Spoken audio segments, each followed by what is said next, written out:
Everybody, please welcome to the program, Darren Criss. Hey, buddy. Good to see you. Welcome.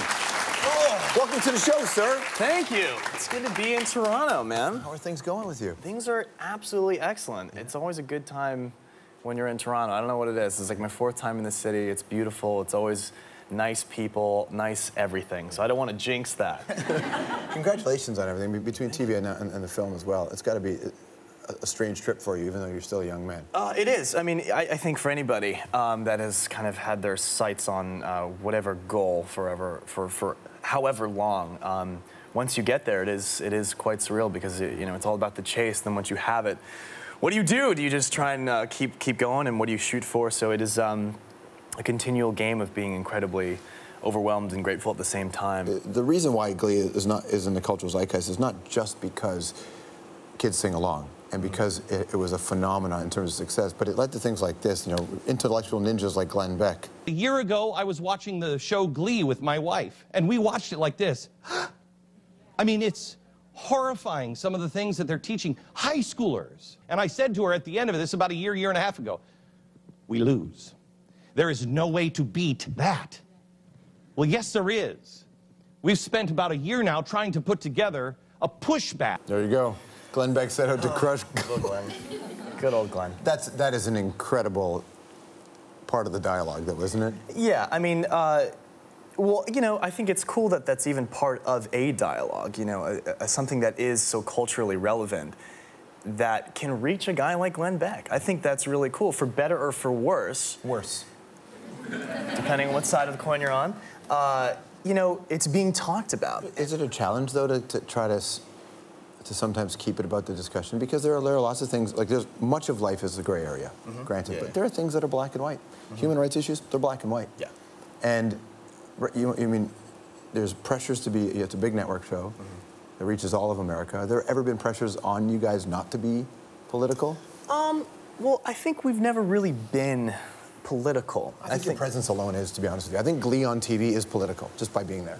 Well, then cool. I mean, I don't think anyone's in the writer's room sort of twisting their mustache to see if they can reach any agenda. We're going to make high school kids gay. Yeah, exactly. Everybody's gay. Like, and on their list, they're like, let's piss off Glenn Beck. Right. I mean, that's just going to happen, like, whether you want to or not.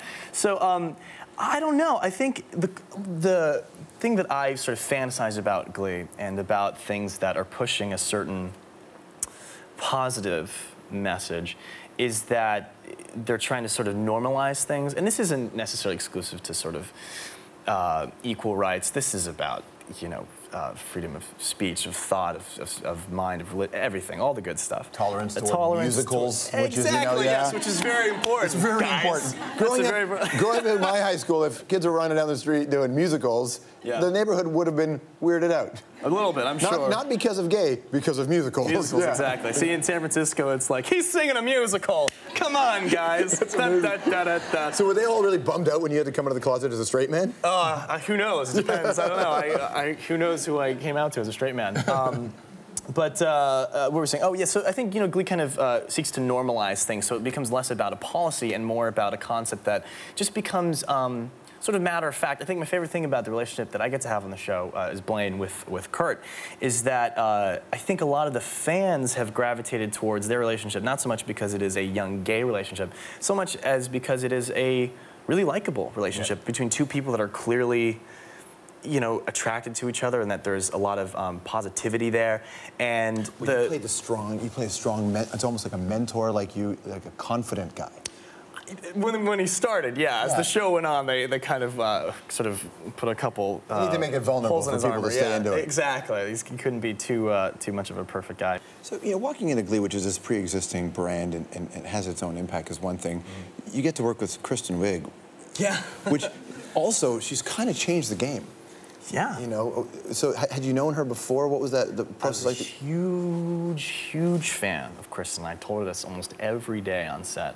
I mean, it's hard not to be a fan of hers. I mean, it's tough to be a funny woman. I mean, comedy is a man's game, and especially in the entertainment world, it's tough to be a funny woman without, to be taken seriously. And she has just you've seen that then? So you've seen that watching it? Yeah? We've all seen that. I mean, she has just knocked it out of the park with everything.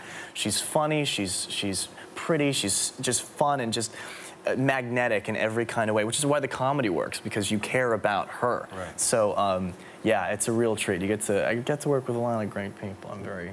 LGBT event with President Obama. Do you know how I got that? I'm sorry to veer this off. Pink was scheduled to sing for this, and she unfortunately got some kind of stomach flu or something, so she was in the hospital. And I was kind of flabbergasted because I was like, what kind of Rolodex do they have in the White House? So they're like, okay, Pink, what's next? Darren. Like, I don't see how that works. It's like, I could have called Barbara or like, you know, Bette Midler, like someone like, you know, pretty cool. I guess they must have lost a bunch of cards, you know. Before we let you go, really quick, rapid fire. What did President Obama say to you when you talked to him? Oh, I'll do exactly. Okay, so my whole plan with Obama was to fist bump him. So I need you to do, you'll be me. Okay. Okay, so you do, go, my man. Okay, that's me. Okay, so that was love me. All right. And I'll be President Obama, and I'll do exactly what he did. Right. Can we stand as I can? We can get out of frame. Yeah. Okay. Right. Now pretend I'm much taller than you. All right. All right. Okay, cool. Yeah. So we sitting there. Okay. All right. You're taller than you're Obama. Yeah. Okay. All right. Cool. I walk in. I'm just like, my man.